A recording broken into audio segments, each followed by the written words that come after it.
Hospital Patient Monitoring System. Number 1 is function definition. This section defines a function called check status, which evaluates a patient temperature, heart rate, and blood pressure.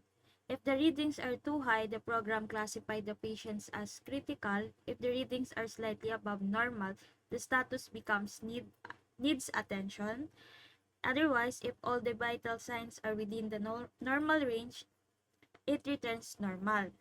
Number 2, the initial variables, yung normal, attention, critical, total.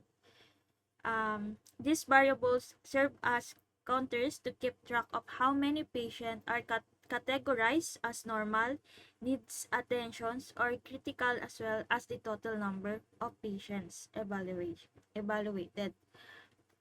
Number 3 is the main loop. This block starts a continuous loop that allows the user to enter multiple patient records, and it prompts the user to input the patient names, age, temperature, heart rate, and blood pressure. Though the loop will keep running until the user choose to stop.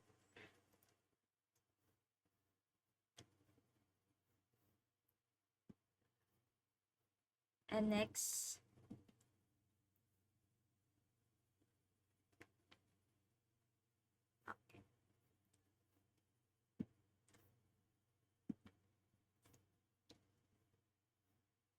next is the checking the status.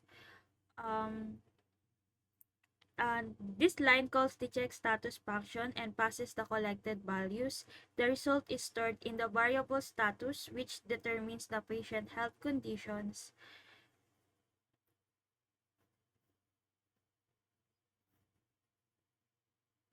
Um, uh, Number 5 is the displaying the result. Ay puta.